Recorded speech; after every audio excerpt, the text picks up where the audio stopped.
Welcome to our Kapihan sa Senado. And this forum is brought to you by PROS, headed by Glenda Olid. And our guest for today is the former Senate President, former Majority Floor Leader. Well, let us all welcome Senator Juan Miguel Zubiri. Hi, sir. Good morning. Good morning, Ate Sally. Good morning sa lahat nating mga kababayan na taga-subaybay na yung araw na ito. And of course, to all my friends in media in the Senate, pleasant good morning. It's nice to see you all. It's been a while since, syempre, napakita ko sa inyo during the break. Medyo tahimik lang tayo dahil kampanya. But I promised you this press con, and I'm here today to answer as much as I can or all the questions that you'll be throwing to me. Maraming salamat. Do you want me to give an opening statement? Yes, sir. Go ahead with your opening statement. So, last week, nag-file na po tayo ng ating first 10 bills sa 20th Congress. Ito po ay ang number one. Number one advocacy that we'll be fighting for in the 20th Congress is the Anti-Online Gambling Act. And also, the 100 peso minimum wage hike. Itutuloy po natin ito. Yung Department of Disaster Resilience, yung National Land Use Act, National Water Resources Act, National Defense Act, yung Revised Philippine Coast Guard Law, Barangay Health Workers Act, Magna Carta for Barangays, at ang Secrecy of Bank Deposits Law. Unang-una po sa aking listahan ang Anti-Online Gambling Act, kung saan maglalagay po tayo ng blanket ban sa lahat ng uri ng online gambling.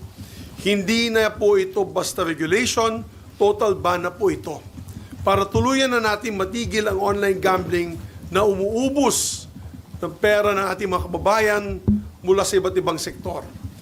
And similar to how we banned isabong, similar how we banned Pogo, ito ay magandang hakbang para matanggal na po itong addiction sa ating mga kababayan. From our elderly to our children, it is so easy to fall victim to the silent epidemic of online gambling. Anyone can easily fake their identities and their ages online. Kahit mga minor de edad, kayang gamitin ang mga online banking accounts at e-wallets ng kanilang mga magulang para makataya sa mga online gambling sites na ito.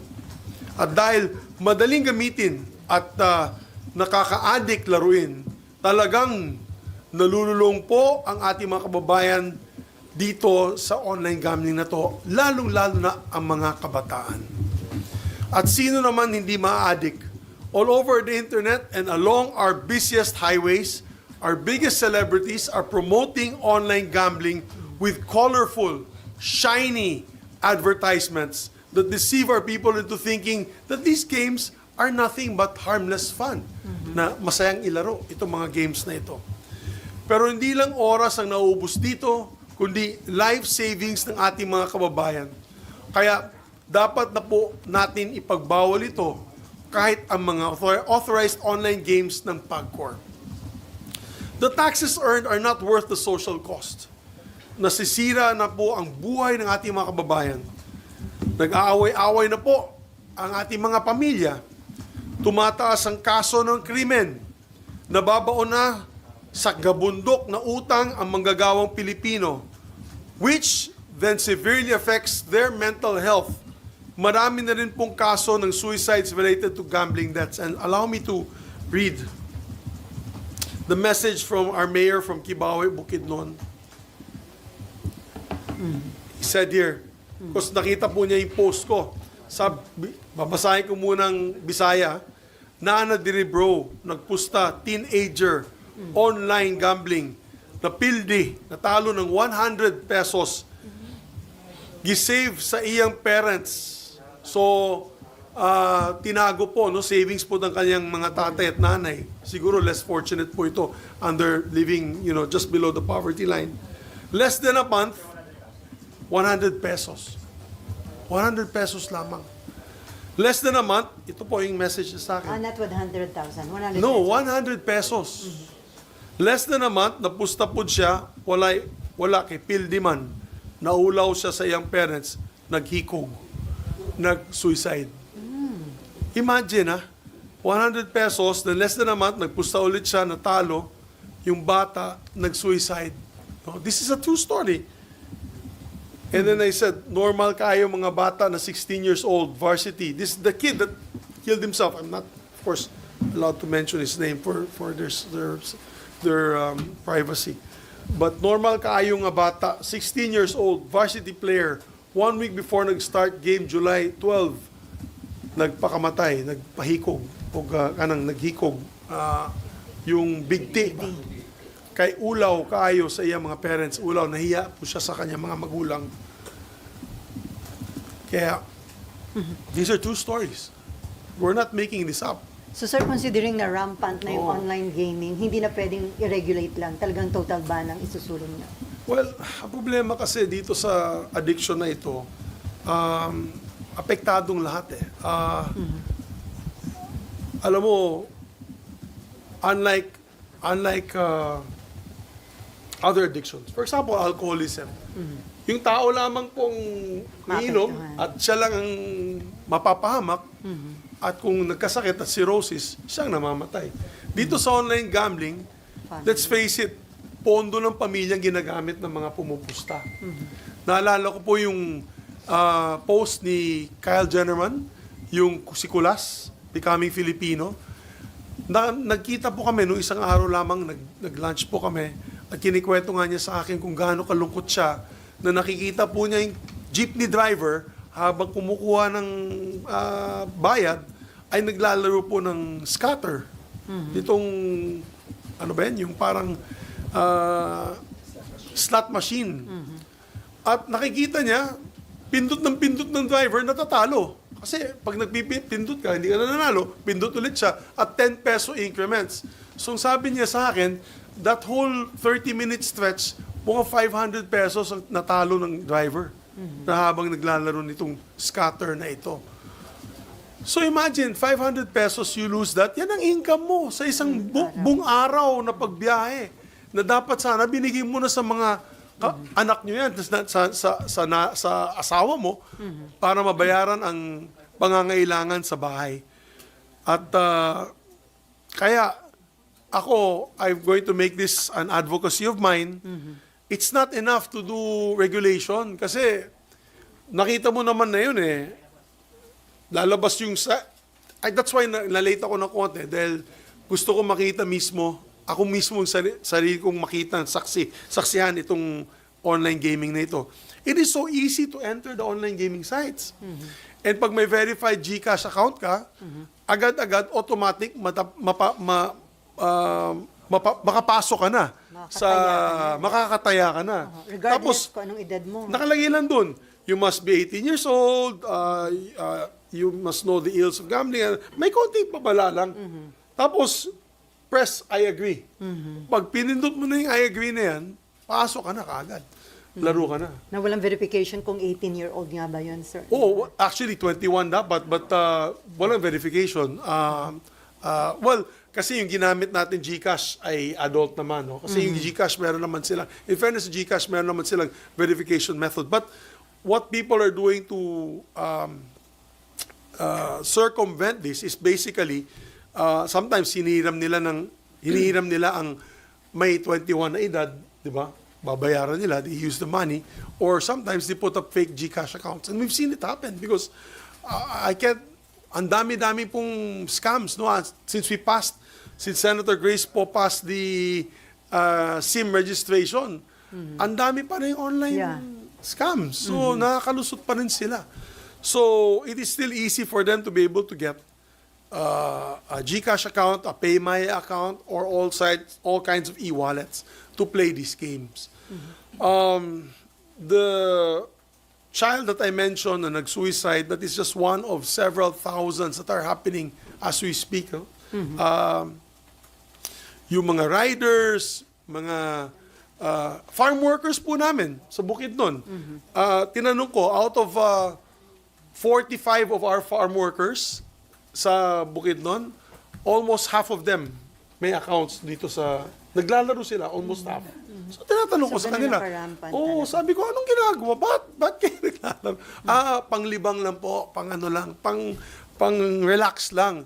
Pero tinatanong ko, they lose an average of 500 to 1,000 pesos. Minimum, agricultural minimum wage earners ito. Di ba? Na-addict na. Na-addict na. Magkano lang naman yung kanilang disposable income? Kaya, ang balita sa akin, guys, no, this is a serious issue. I spoke to manufacturers. I spoke to mall operators doon sa probinsya, hindi to yung mga SM. I don't know. I don't know the facts. Maybe we'll call them when we get to the hearings. We'll call SM, Ayala Malls. Bumagsak ang sales. Ha? Nakausap ko dito, mga Ororama, doon sa probinsya namin, yung mga local mall operators. Bumagsak ang sales. Nagtataka sila, ba't matamlay ang sales na yun? In other words, these last few months, matamlay ang sales. They also told me their suspicion is online gaming. Kasi, naubos na yung pera mo para madala mo yung anak mo sa Jollibee. Di ba? Imbis na madadala mo sila sa Jollibee, manunod kayo ng isang pelikula sa sinihan, hindi na nila madadala dahil nauubos na eh. Sa sugal. Wala, sa sugal. Sa online gaming, nauubos na. And even we asked around, when I had a meeting with the NGCP recently, even power consumption is down. Ibig sabihin, wala na masyadong, siguro dahil nauubos sa sugal, baka hindi na gumagamit ng air condition, electric fan na lang. Mga ganun klaseng mga situations. But we cannot deny that manufacturing is down, the consumption is down, consumer spending is down. Would it be because of this? If you ask me, my opinion, yes. In the proliferation of over 5 to 10 million Filipinos in online gaming, right now kasi on different websites, I read that about 5 million, between 5 to 10 million Filipinos doing online gaming every day. So kung yan yung mga padre de pamilya, di ba? Yan yung mga nanay, yan yung mga nakatanggap ng ayuda, yan yung mga natanggap ng 15-30 na sweldo. Itinaya na yung ano nila. Itinaya na yung kanilang kita, no? Kanilang tulong, ay imbes na ibibigay sa pamilya, naubos sa sugal. Ang yumayaman, iilan lang. And there's only about 20 or 30 online gaming sites. These are now probably the most richest Filipinos in the country. At what expense? At what social cost? Guys, let me state this, the specifics, and let me state some facts. We are now the #1 gambling capital of Asia. Alam naman ninyo yan, you can go online. Yung, it's this website, C-Asia. Philippines is #1. #2 ang Cambodia. #3 ang Macau. #4 ang Vietnam. #5 ang South Korea. In terms of number of casinos. Sa online gaming, we're also close to being #1. The top 5 countries for online slot machine players, online yan for 2023. #1 is Indonesia. #2 is Cambodia. #3 is the Philippines. #4 is Myanmar. And #5 is Russia. Okay? So, top 3 tayo. Top 1 na nga tayo sa casinos. Top 3 na tayo sa slot machines. And this is in 23 statistics, 2023. Paano kayo na yun? Parang mas accessible na po siya. So, anong pong plano natin? We'll make our prohibited acts under our bill, Senate Bill number 142. That's Senate Bill number 142. It is the prohibited acts, establishment, operation, conduct of online gaming in the Philippines, which shall cover those offshore or foreign-operated digital gambling platforms or applications. #2, acceptance of any form of betting or wager by digital gambling platforms or application through online. #3, facilitating the use of electronic wallet or e-wallet and other digital payment systems for online gambling. Pagbabawal po natin yan.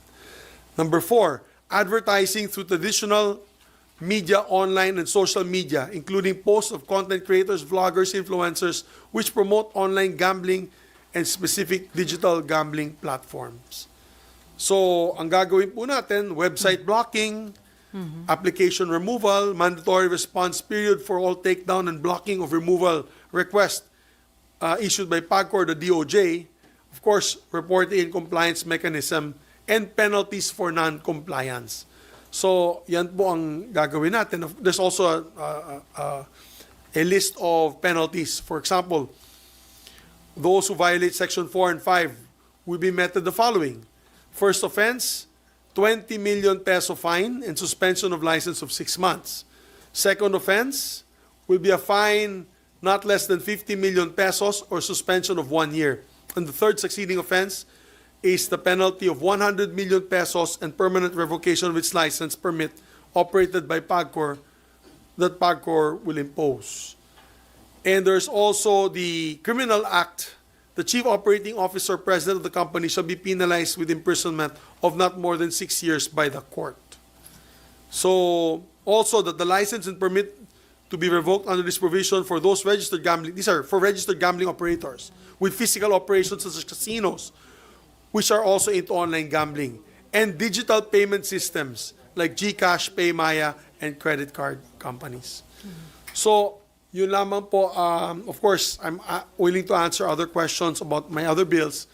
But ito pang ipaglalaban po natin. I've gotten so much support from different LGUs. Ang dami pong LGUs sumusuporta nito. Ang dami pong grupo ang nagpapadala po ng pasalamat sa akin online sa Facebook ko. And we have all sorts of NGOs that are really pushing for this.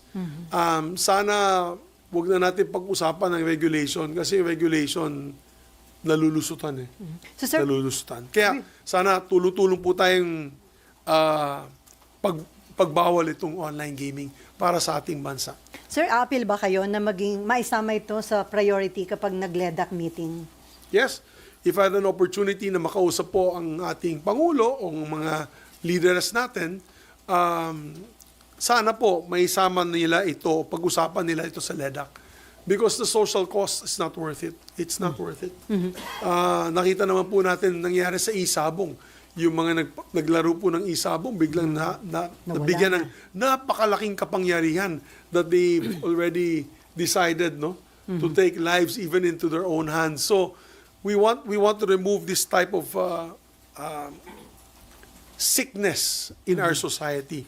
And as I mentioned earlier, domino effect na ito. Siyempre, pag medyo ubus ka sa utang, na-addict ka sa utang, at nasa gambling, at nagkaroon ka ng napakalaking utang, ay domino effect na yan. May narinig po ako na may isang lalaki, ninakaw nila yung tip box ng restaurant last week. I read it on a news item. Dahil daw, babayaran daw niya, gagamitin daw niya sa online gaming at babayaran daw niya yung mga kautang niya dito. So, before you know it, we'll be a nation of gamblers and we'll be a nation sinking into this gambling addiction. So, yung online gaming giant, DigiPlus Interactive Corporation, which operates Bingo Plus, Arena Plus, and Game Zone, sumulat sila sa Philippine Stock Exchange. And they said that the recent price shocks had been triggered by the filing of the online gambling regulatory bill and online gambling prohibition bills at the Senate and House of Representatives. So, ibig sabihin, But that's part of the game. I mean, kahit mawalan sila. sin yan Alam mo yung kung mga may sin taxes, di ba? Ano ba yung sin taxes? Yung Sigarilyo. alcohol, sigarilyo, sugal. Ano yan it's an item, guys. It is a game. It is a vice that is not needed by society, di ba? So, pag pumasok ka dito sa industriya na ito, it's fair game. It's fair game. So, maraming bansa, like for example, Singapore, heavily regulated yung casino. As a matter of fact, yung casino nila ay nakikita lamang sa isang lugar. And they're only given one license. And I believe locals are not allowed to play. Foreigners lang. Hinihingan ka ng passport. Kung wala ka foreign passport at Singaporean ka, hindi ka makapasok doon. And many other countries have banned online gaming, have banned casinos. As a matter of fact, sa United States, although they have Las Vegas, but you cannot just find an ordinary casino anywhere in the United States. For example, you're in Michigan or Connecticut or you're in California, kailangan mo pumunta sa Indian reservation. Yung casino sa California is in Indian reservation.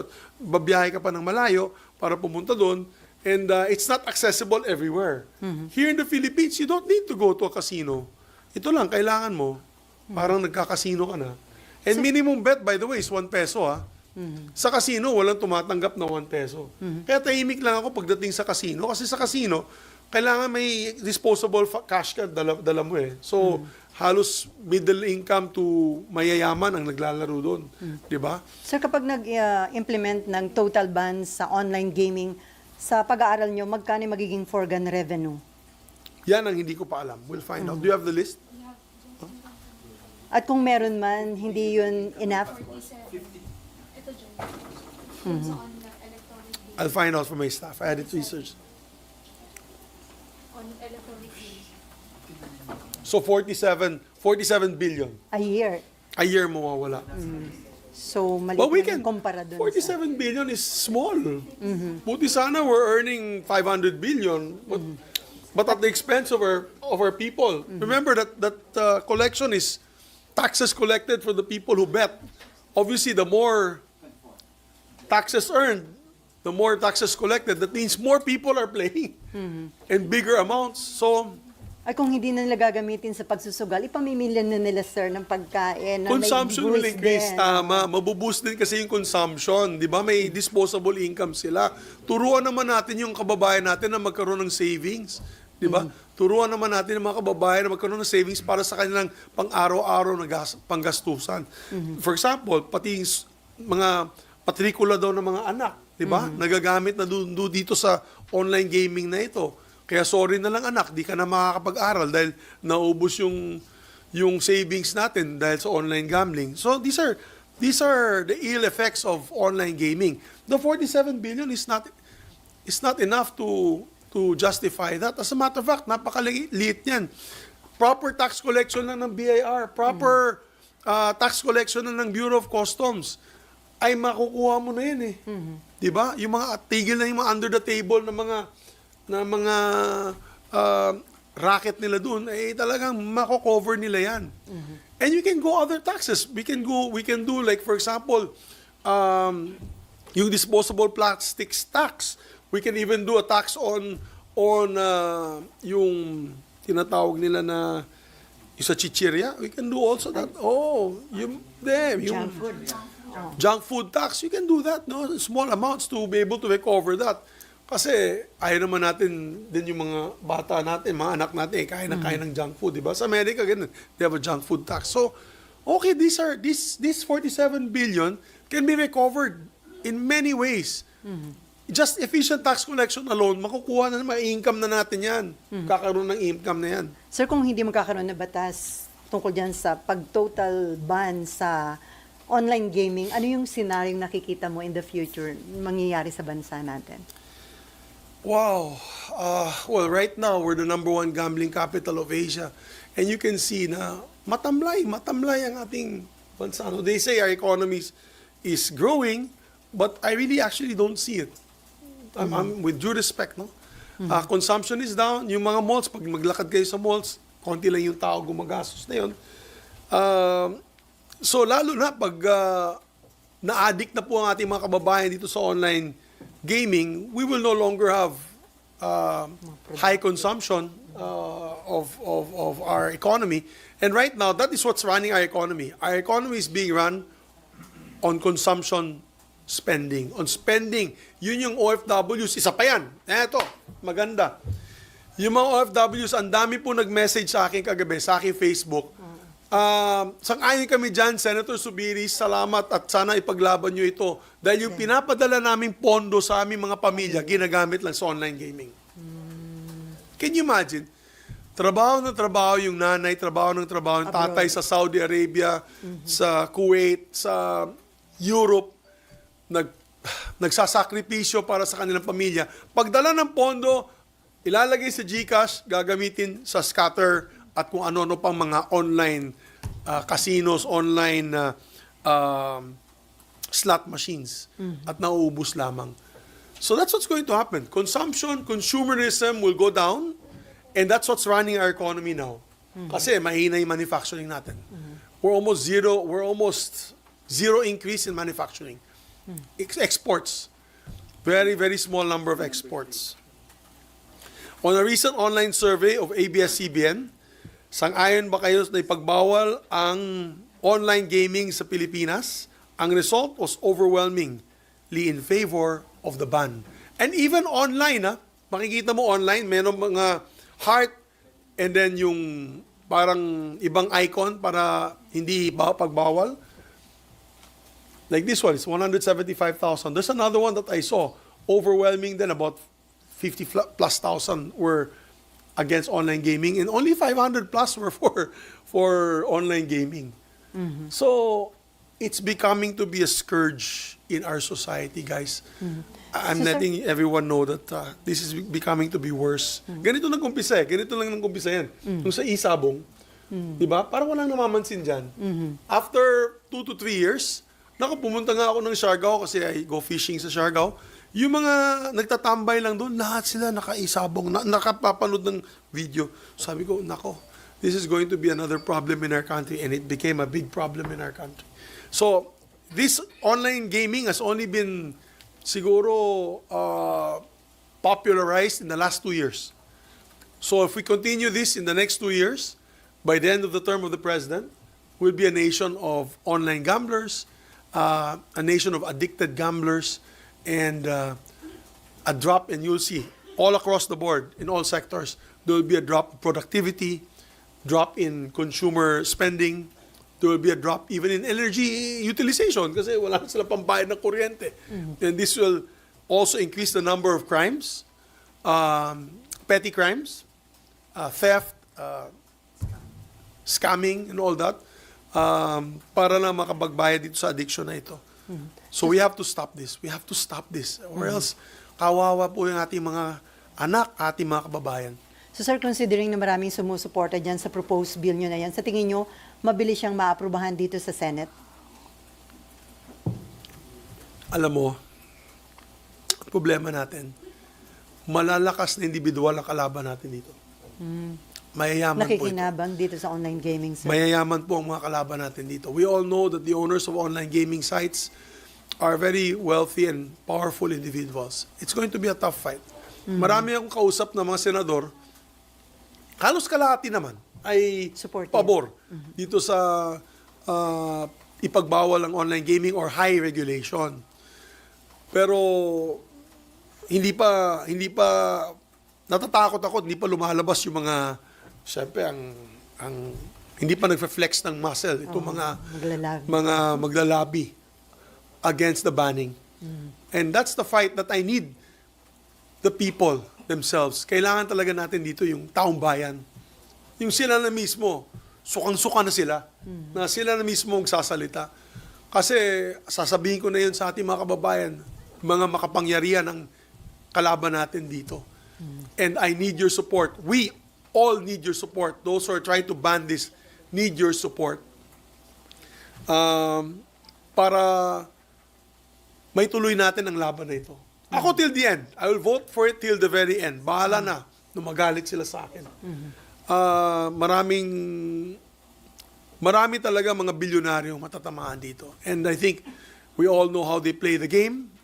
And I hope that the House of Representatives, okay na dito sa Senate, kasi sa Senate, we do things sometimes that are unpopular to certain sectors, but it's good for the people. Pero ang apela ko po ay sa House of Representatives. Ang aking asawa po ay nag-file din po similar measure. All 4 Bukidnon congressmen filed the measure on banning also online gaming. So, sana mag-follow suit ang iba't ibang mga congressmen and women na ipagbawal natin itong online gaming. Sir, the mere fact na mahaba yung proseso ng pag-approve ng isang batas, tanong ni Nympha, yung kasing sa Pogo at Isabong, napatigil muna through executive order. So, mananawagan ka ba na mag-issue muna? Malaking for the bagay, meantime? alam mo Ate Sally, sa ating mga mahal na Senate media, malaking bagay na ang posisyon ng presidente ay mapapakinggan natin dito. Malaking bagay yun. Dahil, tamang sinabi mo, yung Isabong pinatigil po ni TRRD yan, ni Tatay Digong. Yung Pogo pinatigil po ni Presidente Marcos. So, biro mo yung Pogo nga that was offshore gaming. So, hindi apektado ang kababayan natin dito. Ang apektado mga taga-China. Kasi it was focused on China. Yung games na yan, offshore gaming yan eh. Ang nangyari lang, dahil nga sa daming Chinese na nakatira dito, unfortunately, we had all sorts of crimes happening within their community na spill over din sa atin. No, yung mga triad pumasok dito, iba't ibang gang, iba't ibang sindikato. Kaya nagalit na rin po tayo, nakasama na rin po yung pagsispiya. No? Papasok dito bilang POGO worker, nag-spy pala for the Chinese government. So, the president put his foot down, President Marcos put his foot down, sabi niya, no more POGO, dun sa zona niya na pinalapakan ko po dahil po kami po ay anti-POGO. So, dito din sa online gaming, it will take the president a lot of political will. Because Filipino operated ito, marami din siya kaibigan na nagmamayari nito mga kumpanya na ito. And I think he will show great leadership. No, he will show great leadership if he puts an end to this online gaming and gambling for the Filipino people. Na makikita talaga na without fear or favor, for the good of the country, we can earn this 47 billion elsewhere. Let's stop online gaming. I would love to hear that from the president, even in his State of the Nation address, or some sort of statement saying that let us allow Congress to study the ban on online gaming. Diba? Ganun muna. Hindi mo ito proprio. Pwede rin ganun. Let us allow Congress to study the ill effects of online gaming. Give me the report and I will act.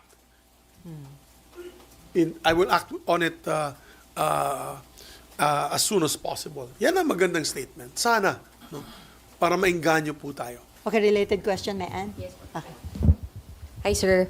Sir, last week kasi nag-file din si Senator Win about online gambling. Pero mas gusto niya, sir, yung strict regulation. Kasi kapag daw total ban, malamang na magkaroon ng underground operation lang. Well, yan din ang sinabi nila sa isabong. Pero wala naman ako nakikitang isabong na underground operation. Hinahabol ka agad ng DOJ tsaka ng PNP. Yung, kung merong mga patado, yung tawag dyan, yung guerrilla. O, sa amin may tawag na sa Bisaya. I forgot. Anyway, it's a Bisaya term na doon lang sa barangay tapos binivideo yung laban. You don't think, di kayo naniniwala na posibleng magkaroon ng underground ops kapag tinutal ban niyo, sir? Kasi meron at merong sugarol po eh. Meron sugarol, pero my dear, ang mangyayari dyan, pasaway ang Pilipino eh. Magaling sila makalusot eh. Magaling sila makalusot dito sa online gaming. And there will be groups that will cater, no, to mga Pilipino na pasaway. 'Di ba?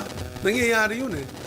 Napakadali nga na yun pumasok sa kanilang mga websites. So I believe in a total ban. Why? Because then we can monitor and we can penalize. Matatakot na kasi yung Paymaster, matatakot ng GCash. They'll be afraid to use their e-platforms. Without the e-platforms being utilized, then that's a different story. Pero habang nandyan yung e-platforms, pati yung credit cards, wala. At saka law Di mo mawala yung enforcement. addiction. Oh. Okay, same question. Ay, okay ka na, may Ann? Mav. Sir, clarification lang po. Yung 47B, that's only first quarter 2025? First 3 months of the year lang. Yung foregone revenue. Ay, yung revenue. Opo, yung revenue. So, kung parang if we will go with this number, sir, parang 104. bigger industry pa pala to kaysa sa Pogo. Yes. And the bad part about it, it's utilizing Filipinos, Not foreigner. not foreigners. The bad part about this online gaming, let's say, for example, they earn 160 billion a year, but they're earning it from the people who are gambling on the field. Yung masa. Masa yan. Yung social... Social ills nga ang mangyayari dyan. This is Something alarming na, sir, itong ganong nangyayari. quite alarming. Ako na nagulat. You're right. You pointed out that it's only 1 quarter. That even alarms you even more. Kasi that's revenue coming from the taxes collected on the betting. Ibig sabihin niya, napakarami. na Ang lulong. Pilipino. Baka hindi na ako maniwala na 5 to 10 million na. Baka 20 million lang. Maganda dyan, sa mga hearings na igagawa po natin para dito sa online gaming na ito, we're going to ask all the e-wallets and credit card companies to tell us more or less the number of participants or the number of users that use their e-wallets to pay for this online gaming. Kasi we'll know the figure, 90 million pala. I'm sorry, Sally, Ate Sel. Yung what I found out is GCash has 90 million users. And I think PayMaya has about half of their users. So, I'd like to find out, it'll be interesting to find out, ilan dun sa 90 million ang naka-log on dito sa online gaming. With secrecy, of course, and privacy being the utmost priority. Numero lang, malalaman natin yan. Sir, related question. Raymond and then Marlon. Related po sa gusto niyo magsalita si Presidente, would you want na mabanggit niyo ito to the forthcoming SONA? Sana. Actually, magsusona tayo this July. Sana po. Sana po banggitin po ng ating Pangulo itong issue ng online gaming, online gambling. Maganda pong sabihin niya na kung hindi po niya munang ilalabas ang outright ban katulad ng ginawa niya po sa Pogo, pwede po niyang banggitin na I would like to instruct the different agencies of government to make a study on the social ills and the effects of social effects of online gambling. And at the same time, we will await the report of Congress and the Senate on the investigations in aid of legislation against online gambling or regulating online gambling. That would be a start. Magandang mapakinggan natin yan kay Pangulo, itong SONA. Dahil grabe na, no? Grabe na. Itong pangyayari nga dito sa binanggit ng mayor namin sa Kibaoy, Bukidnon, isa lamang po to sa napakarami. I got LGUs from Bataan yesterday. They sent me messages through Facebook. LGUs sa Visayas, yung mga Samar, Eastern Samar, they sent me also, may vlogger doon, nagpadala din sa akin ng private message. Ganon din po ang story nila, ang kwento nila. Ay, ang dami po nilang kilala, nagbigti, dami namin kilala, nagnakaw, nasa presinto na yon dahil ninakaw yung pera ng kapitbahay dahil nga para mabayaran niya yung GCash ng kanyang magulang dahil ginamit nga dito sa online gambling na ito. So it's getting out of hand. It's getting out of hand. So I appeal to the President, Mr. President, let's do something about this. We can't just take this sitting down. That income is not enough justification for the social ills that it will cause our country. And before you leave in 2028, at hindi po natin aksyonan ito, our country might be in a worse off position than what you entered it in 2022. Okay, Marlon and then Camille. Sir, will you also make the same appeal to celebrity endorsers? Kasi as you pointed out, maraming naglalaro kasi maraming celebrity endorsers, influencers. Sana. Dito sa ating panukala, bawal na. Actually, sa panukala din ni Senator Win, under the regulations bill, tigil din yun. Tigil na yung advertisements. It's gonna be treated like cigarettes and alcohol, basically tobacco, which is no more advertising in TV and in online platforms. But in my case, of course, once we prohibit it, talagang mawawala na yan. So, maapela din kami sa mga sikat na mga celebrities. Let's not use your position to encourage more online gaming. Nakikita nyo naman yung nangyayari na yun. Baka pwede na kayo mag-pull out mismo. Alam ko malaking bayad sa inyo. But pag-isipan nyo naman na nangyayari na yun sa ating mga kabataan, sa ating mga kababayan. No? So, maybe it can be voluntary at this point in time. No? Maybe it can be voluntary. Maybe the advertising companies can put down the big, huge posters and billboards in EDSA and all over. Lalaki ng mga billboards, lalaki ng mga posters sa EDSA, nakakalagay doon. Mga iba't ibang online gaming facilities.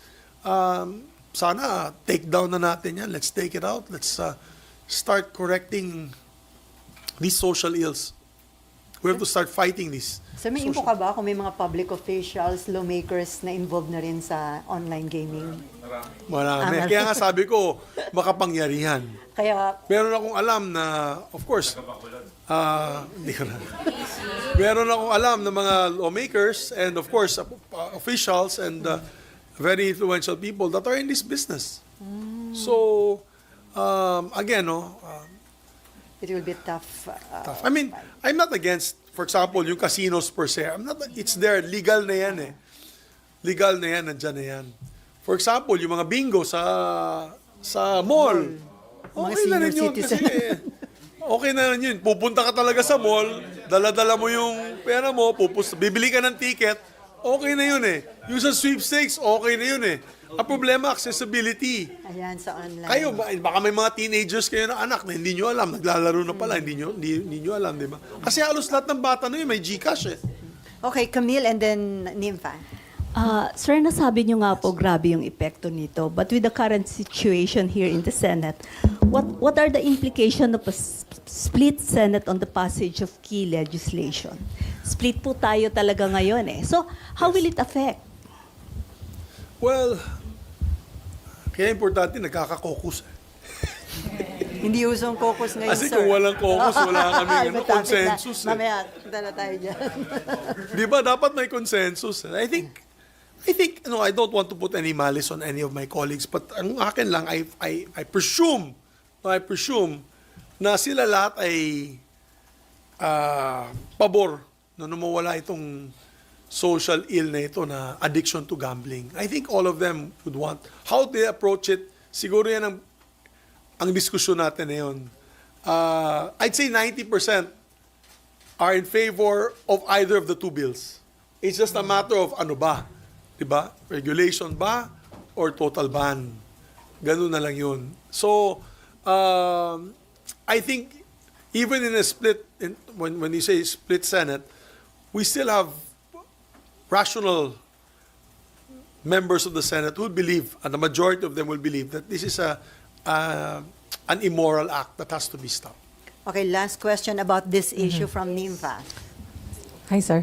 Hi, Nympha, how are you? Sir, irerekomenda nyo ba na habang tinatakal yung panukalang batas, pag-aaralan ito, suspindihin muna ang operation ng online gambling? Well, sa kay Presidente na po yun. Kaya umapila na tayo sa kanya.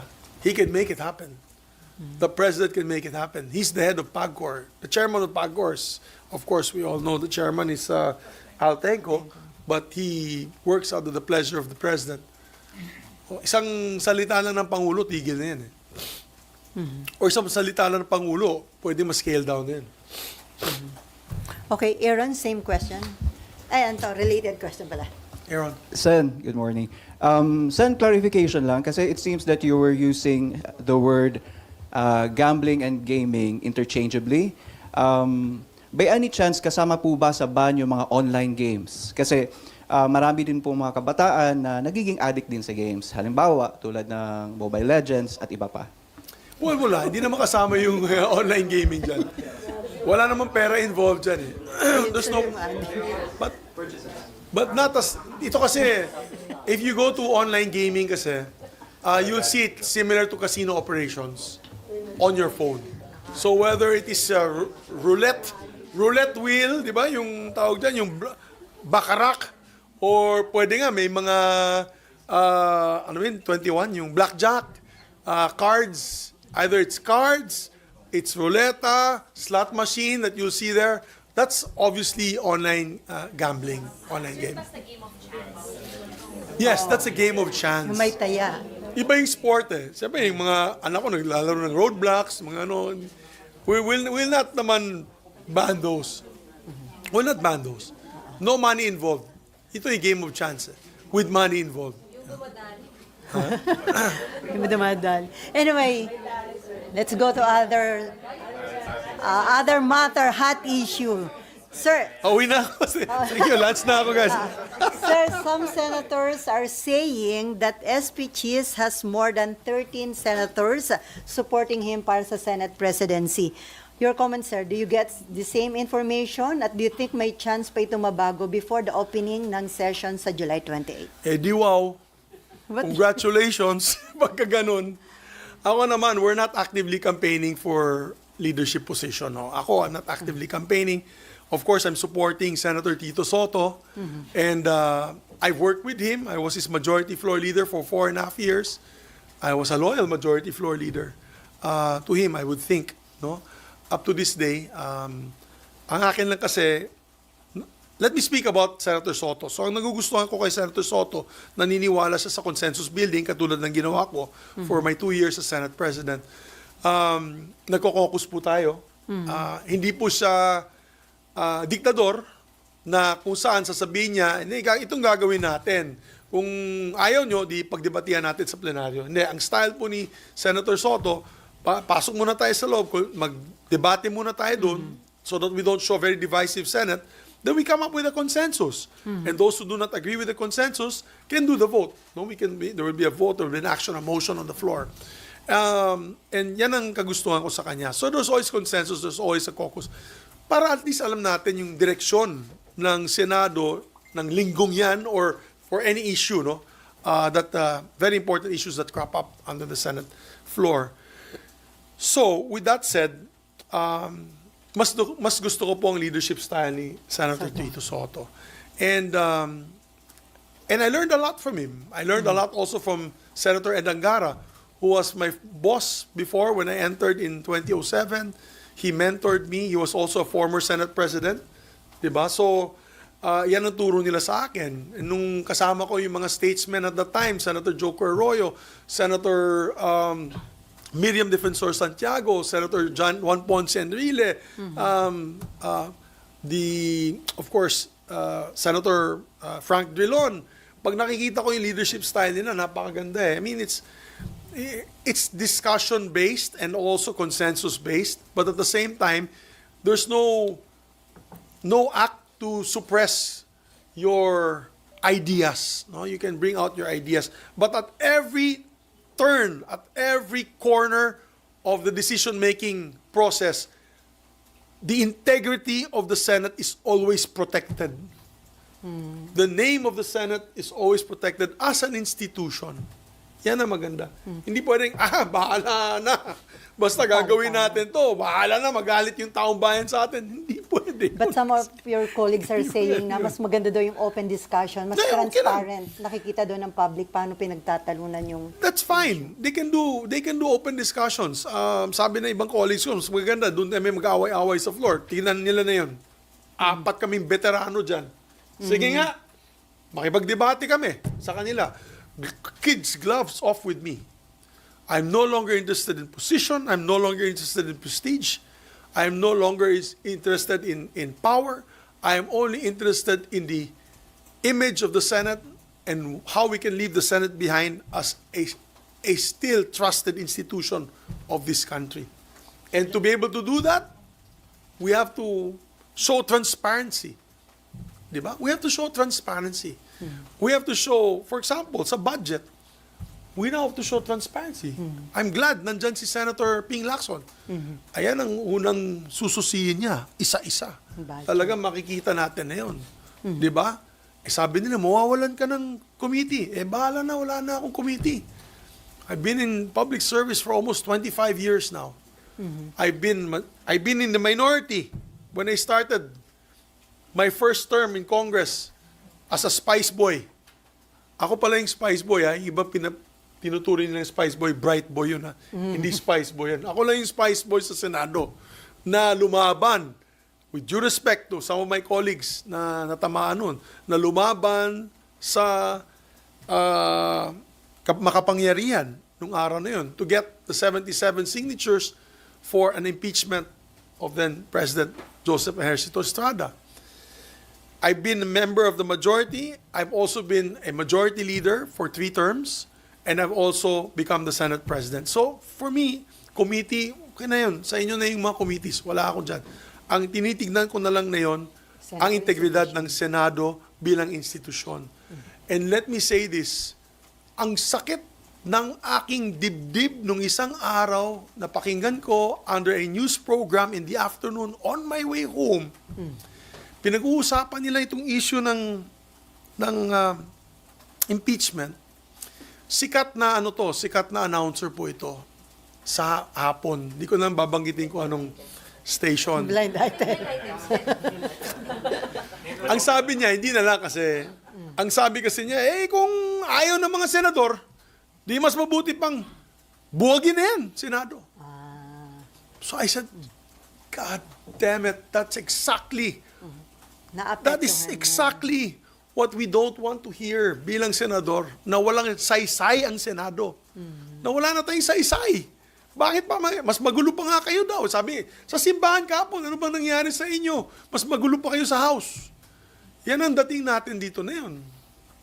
So, I've never heard that in my almost 25 years in public service.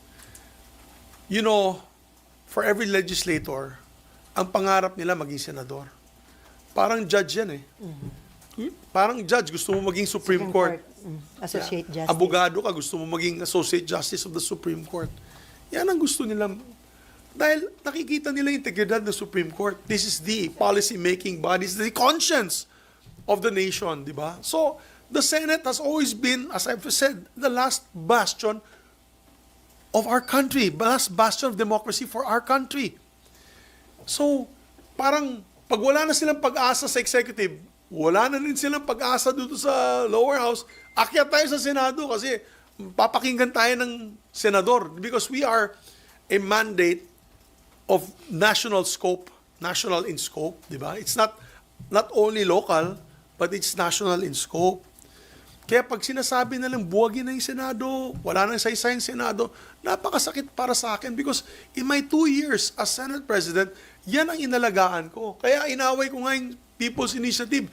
Katakot-takot ang black propaganda sa akin. Di na ako nakatulog. Pag check up ko, yung aking blood works, pula lahat. Pula lahat. Talagang magna cum laude ako pagdating sa mga resulta ng aking blood test.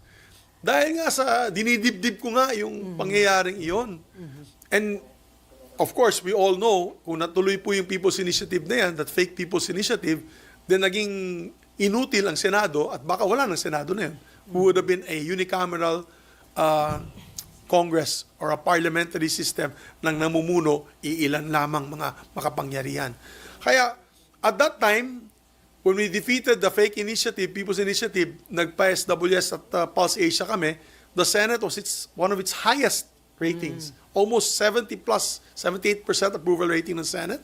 And then, even my approval rating at the time, which is normally middle ground lang, mataas sa over 60+% yung aking approval rating at that time.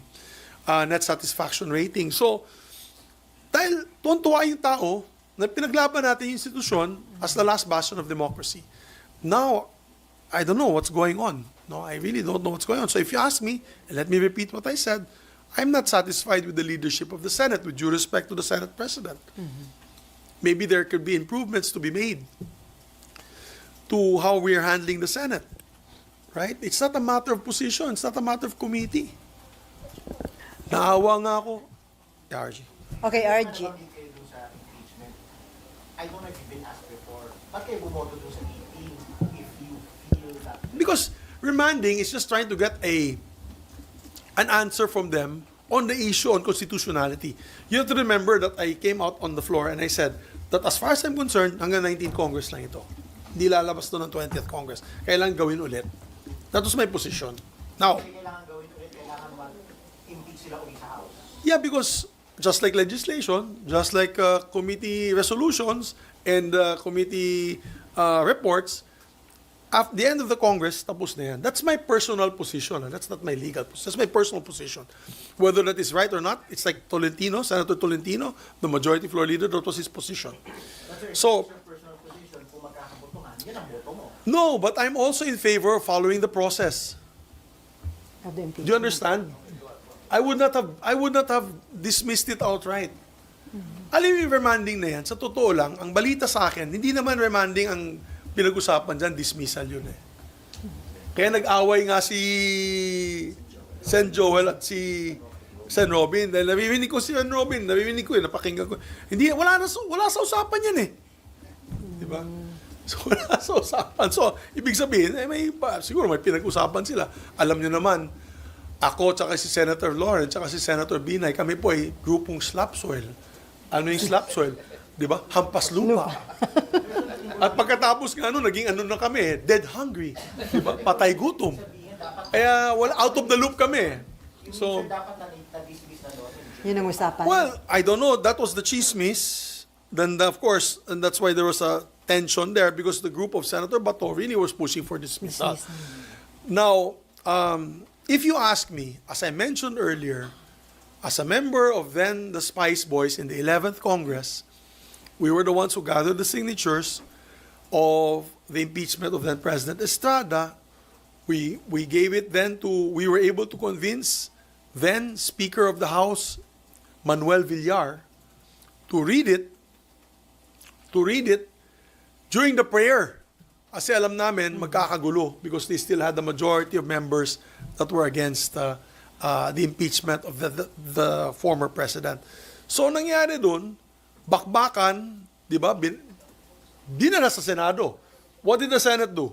The Senate could have dismissed it at that time and say that was not the proper procedure because there was no motion made on the floor. You read it as a prayer. But did the Senate dismiss it? No, they did not. They heard it. My point is, it's not about my personal opinion if she is guilty or not, the Vice President. Kasi ako, alam mo naman, taga Mindanao ako. Yung tatay ko hindi pumirma sa impeachment as former congressman. And we became heroes for it in Bukidnon. Talagang sa Bukidnon, 99% ng tao dun pro-Sara. So ang punto ko it's not about my personal anymore. It's not about my personal opinion or my personal vote on the matter or my personal feeling, if she's guilty or not. It is the procedure that must be followed. There is precedence. We've had in this Constitution, if I'm not mistaken, since 1987, only two successful impeachments. The third kasi, nag-resign siya. Nag-resign si Merceditas Gutierrez.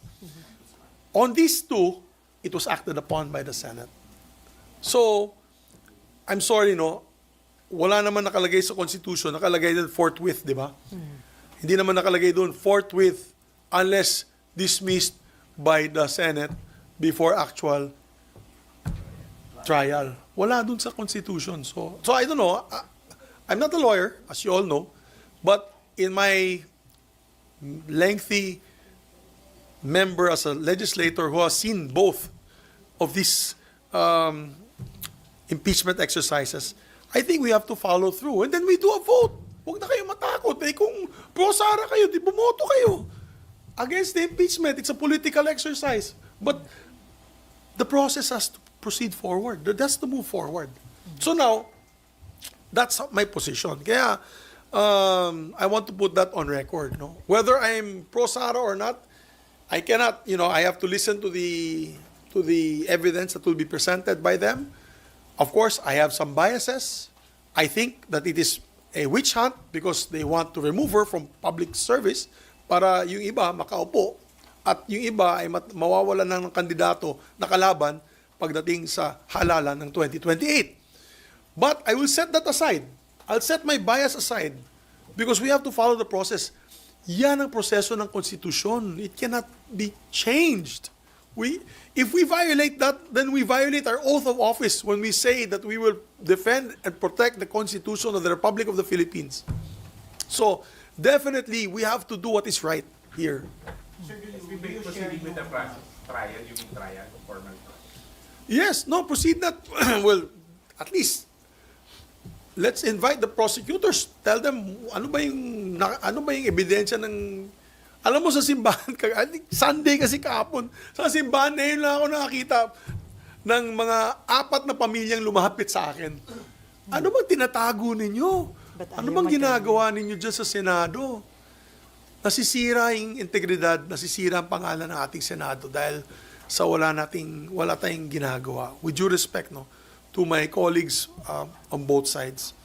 Ang akin dyan, let's do what we are supposed to be doing under the Constitution. That's our constitutional mandate. And then we make a decision. Panindigan niyo yung decision nyo. Either to impeach or not to impeach, to acquit. So, yan na ang position ko dyan. RG, meron ka pa ba? Okay na.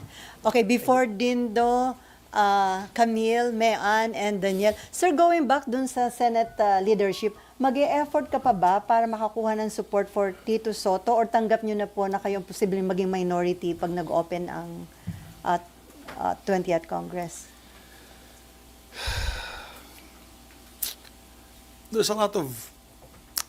I have a lot of privileged information. Yung mga kumakausap na sa akin na ganito, hindi magandang pakinggan. Kaya hindi ko na lang babanggitin. What are the reasons why they don't want Tito Sen? Why they don't want Ping Lacson? Masyadong stricto, masyadong kaya mahirap nang magsalita kasi ayaw ko naman maipit yung mga nagkikwento sa akin ito. It's more of accommodation. I think many of them were given the best committees that this Senate can be offered. Obviously, our selling point with our group is to be able to repair the image of the Senate. And therefore, we want to make it more transparent, especially dealing with the budget.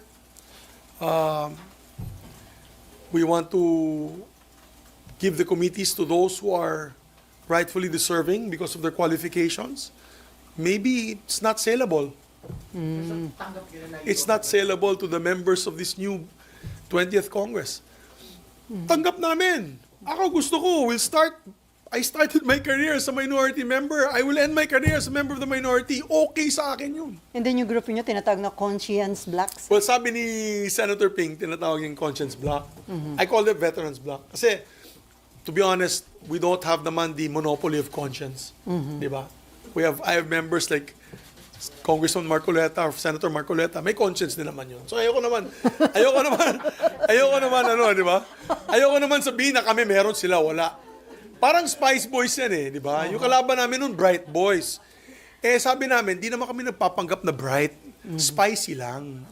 Manghang lang. So ako, I'd rather be known as a veterans block. And because we've seen it all, and we've seen how the Senate at once upon a time was its, of course, peak performance in terms of trust rating with all our kababayans. Sana we can bring it back to that level. Okay, Dindo. Dindo muna. Alam mo, naawa nga ako kay Senator Risa. Naawa talaga ako sa kanya. Alam mo, kampanya siya para sa kanya mga kandidato. Tapos sabi niya, gagawa siya ng sarili niyang bloke, na independent block. And, na yun, mag-isa na lang siya. Nasa Kaya, I heard na mag-isa na lang siya. I cannot confirm nor deny this. But, willing nyo i-adapt, sir? of course, she's most welcome to join us. Although we have a divergent, I'd say, position on some issues. Kasi of course she's more on the left side. We're more on the conservative side. Many of you know I'm a conservative politician. So, but you know, when it comes to transparency, sama-sama kami, di ba? When it comes to abuse of authority, dapat sama-sama kami na tumayo. We welcome her to join us. We'll adopt her even if she doesn't want to be adopted. So 5 ang minority? Well, no, I don't want to answer for her. Ang sa 4 lang kami, handa na po kami sa pagiging minority. Okay, Dindo. Sir, nabanggit niyo yung leadership style. Kay SP Chisba, hindi ka satisfied, especially sa pag-handle ng impeachment case? Hindi ka ba siya believe sa style ng leadership Hindi niya? lang yan marami pang issues Ako, katulad niyan, yung sa budget, para kay pa ako nag-vice chair. Di ba? Tinanong nila ako kung gusto ako mag-vice chair nung sa budget noong 2025. So, I said, okay, I'll volunteer kasi para naman, wala naman akong committee. Di ba? May committee ako, economic affairs. Wala naman akong ginagawa. Alam niyo naman, gusto ko magtrabaho. So, hinandle ko yung sa DOST, Department of Science and Technology. Tuntua ako, nabigyan ko sila ng 1 billion additional budget, 1.4 billion, 1.3 billion. Pati PSI, Philippine Science High School, campus na bago, ganda, nalagay na namin sa budget. Pagdating sa BICAP, tinanggal lahat. Nabawasan pa. Yang hiya ako. Kaya di ba nakita mo yung speech ko sa floor, dun sa picture taking sa BICAM, di ko nga piniman natin. I walked out of the BICAM. I was also upset on the handling of the budget. Apparently, I'm not the only one. Across the board, all the amendments given to all the departments, tinanggal, dinampsam, kung anong ginamit dun sa pera na yan, hindi ko na alam. Diba? So, now, we get a budget that education is only number 2 in priority, which is it's a constitutional violation, by the way, which is still being heard in the halls of the Supreme Court. So, if you ask me, that budget was the worst budget I've ever seen in my 25 years of public service. I mean, we all, as leaders, I had 2 budgets during my time. Sinagot naman ni Sani yung mga kung saan pumunta yung pera, nadagdagan yung edukasyon, nadagdagan yung military. Diba? Klarong-klaro. Ito, puro DPWH lang nadagdagan eh. Diba? So, diba? Nabusog yung DP. Dondi, meron ka pa? So, yun lang. Kaya, that was just one of them. So, the handling of the impeachment is one. Of course, the budget's another. And the lack of transparency. For example, the Senate building. What is going to happen with the Senate building? Findings came out na wala naman. On track naman daw. We're spending a lot. 4 kasi na tower yan eh. Di ba? So, ano na yung pangyayari dyan? Di namin alam. Matutuloy ba yan? Will it become a white elephant? We're not told what's going to happen to that. Hindi ka na-update. No, there's no update whatsoever. You don't know what's going on. Among their side, yung kumakausap lang sa akin doon, and I'll be honest about it, and I thank him for it, is Senator Alan Peter Cayetano. Senator Cayetano is the only one lumalapit sa amin. Nakausap kami, yung ano bang mga problema na pwedeng maayos. Kasi accounts chair siya, di ba? So, I have to thank Senator Cayetano. At least he reaches out to us. Me, Senator Lauren, and Nancy, who's now mayor of Makati. So, yes, I see that the leadership is lacking. We need some sort of, if not, then we're ready to be in the minority. Okay, may Ann Camille and then from Rappler. Sir, does it sadden you na kung sino pa yung mga veterano, experienced gaya ninyo, kayo pa yung hindi mag-lead sa 20th Congress? Kumbaga, pwede nga minority talaga kayo. Yeah, actually, it saddens me because, alam mo, yung chairmanship kasi na yun, parang binibigay sa mga not so qualified members of the Senate sa aking pananaw. At tapos yung mga super qualified, katulad ni Senator Lauren Legarda, ay binigay sa kanya culture and arts na lang, na napakasipag naman ng tao. Sabi ko nga sa kanya, baka sa next Congress, hahatiin na yan. Baka ikaw na si culture, ako na si arts. Committee on Arts, siya culture.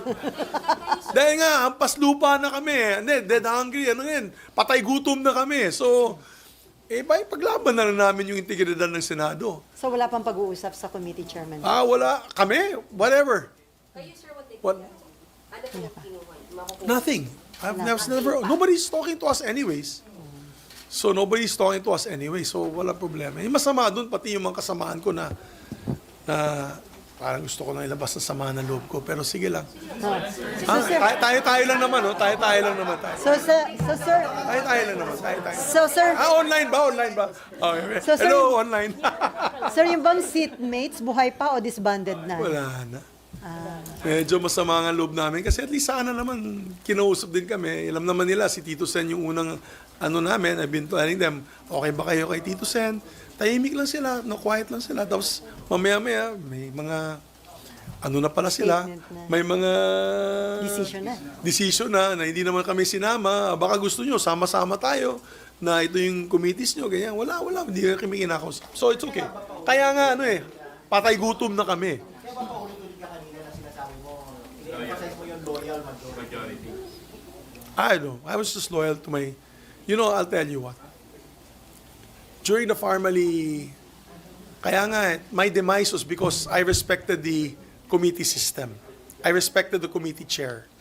My demise was I respected my committee chairs even under the insistence of some of my colleagues and some people in power to stop certain hearings. Kasi nakita ko yan sa Farmally. Nung panahon ni Tatay Digong, ni President Digong Duterte, They were trying to stop the family hearings. 1 year yun kay Tito Dick Gordon, di ba? 1 year yun. And it came to a point that there was almost a coup attempt against Tito Soto at that time. I was approached, I will no longer mention who approached me, and asked if I was interested to take over his position. I said no. That's for the record. I said no. At dahil I said no, nanatili din yung grupo namin sa seatmates block, wala silang magagawa. Di ba? So, tuloy-tuloy yung hearing noon. So wala na seatmate, sir, ngayon? Wala na? Hindi pa buwag ba? Buwag na. Well, hindi ko sabihin buhag, pero syempre, Nag-iisa ka na lang ba sa seatmate? kami ni Lauren, Sila ni Lord. kami ni Lauren. Sir, isa na lang. Sir, Meron kaming grupo, sa grupo sa aking aking Viber, may Viber group ako, Slap Soil Seatmates. Ampas lupas. Slap Soil Seatmates, ako, Senator Nancy, Senator Lauren, sinama namin si Sec Angara. Kasi nabawasan yung budget niya ng education eh. So hindi nakasama di ba? sila. Anyway, yung wala sa slap soil. hindi na. Meron din kaming grupo na original seatmates. Pero wala na. Siyempre, may mga joke-joke pa rin kami dyan. Yung mga Akala ko tahimik na eh. joke time. Kailan yung huli? Sino ulit nag-joke, sir? Sa seatmates. Matagal ng panahon. Medyo matagal-tagal na yata yung mga. Sir, isa na lang. Sir, so tama po ba? Suko na yung grupo ninyo? Mukhang wala. Hindi naman suko na kasi, I don't know. That's okay. It's okay with me. I treat them with respect. That's par for the course. We're in politics. Of course, in politics, there's no permanent friends, No permanent. no enemy. permanent enemies, only permanent interests. Pero So, yun nga, sir, since meron na nga si SP Cheese ng majority, mukhang malabo na si SP Soto for now. for now, yes. But you know, we're open to another third force. Baka may dark horse dyan na gustong tumayo. Why not? We talked about it sa grupo namin. If Meron. there's a dark horse that will come out, that's not necessarily us four. We're willing to support. Basta ang pangako lang niya ay transparency at integridad ng Senado. Yan ang mahalaga. Ang integridad ng Senado at isunod ang mga rules, mga batas, mga tinatawag natin traditions ng Senado. But as for SP Soto, medyo malabo na for the opening of 20th Congress. Well, as all the pronouncements of my friends from the other side is that they have the numbers, so be it. But anything can happen. anything can happen. Remember that mid-year, 2026, 2027, anything can yet happen. So, what is important is like-minded senators will get together and decide one day that if they're satisfied with the leadership or not. Our bloc is ready to support. Okay, Camille. Senator, yung impeachment po talaga is very divisive. Alam po natin yan sa buong bansa actually. Is support or opposition to BP Duterte's impeachment becoming a proxy battle in the race for Senate presidency? Ano po yun? Kasi yung race po, ito po bang impeachment kay BP Duterte? Oh, yeah, Ito malaking po ba bagay ang yun. proxy battle para She's still sa... the number one. She's still the number one in all the surveys that I've seen in the last 3 weeks. She's still the number one leading candidate. The last one nakita ko 35% siya. At nandun si Bongo at 14%.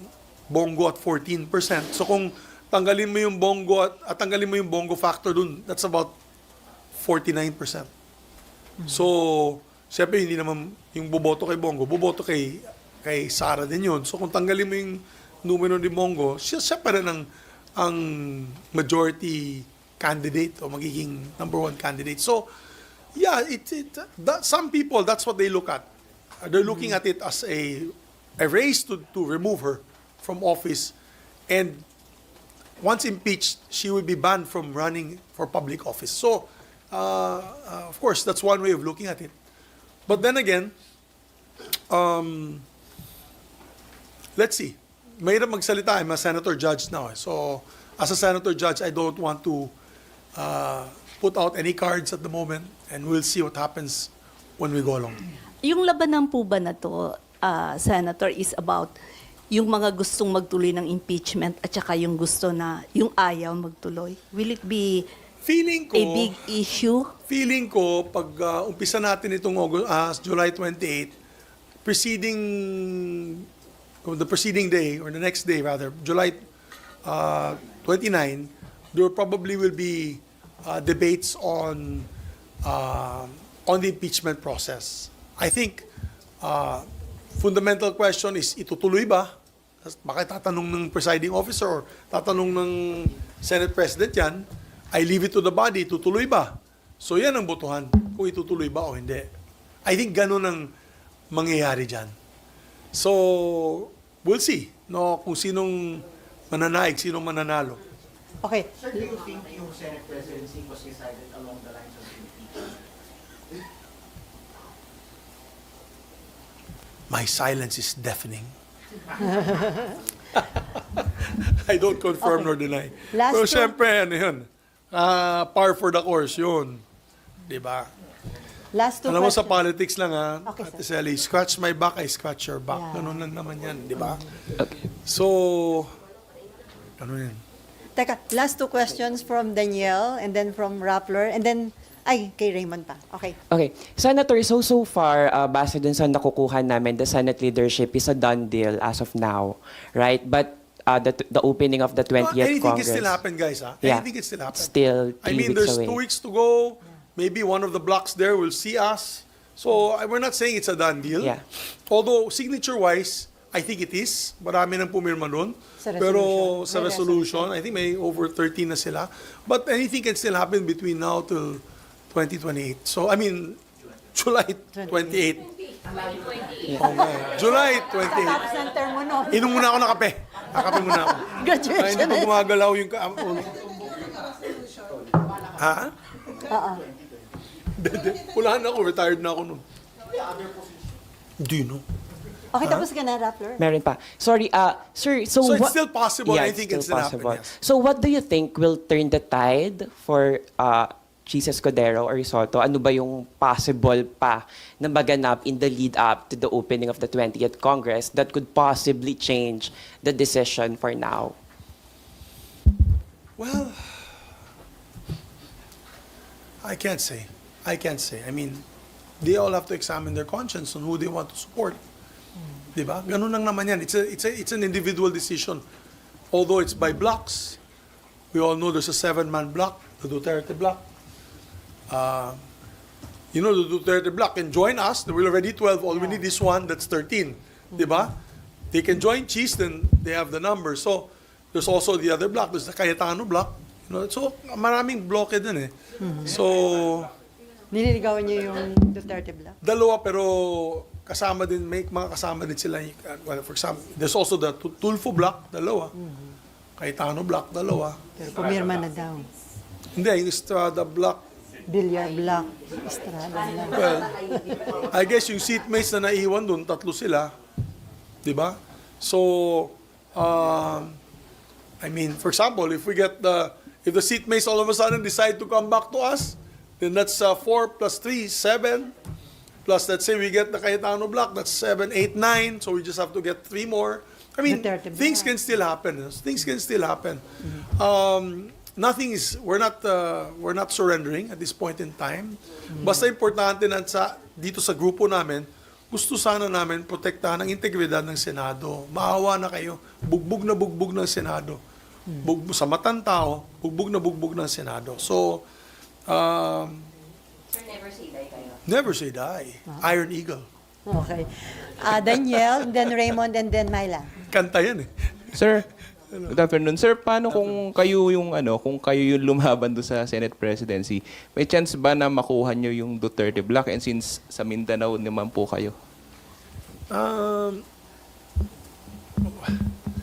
I don't want to talk about numbers at this point in time, partner. Mahirap ng pag-usapan yan kasi magsalita ako, mahirap na.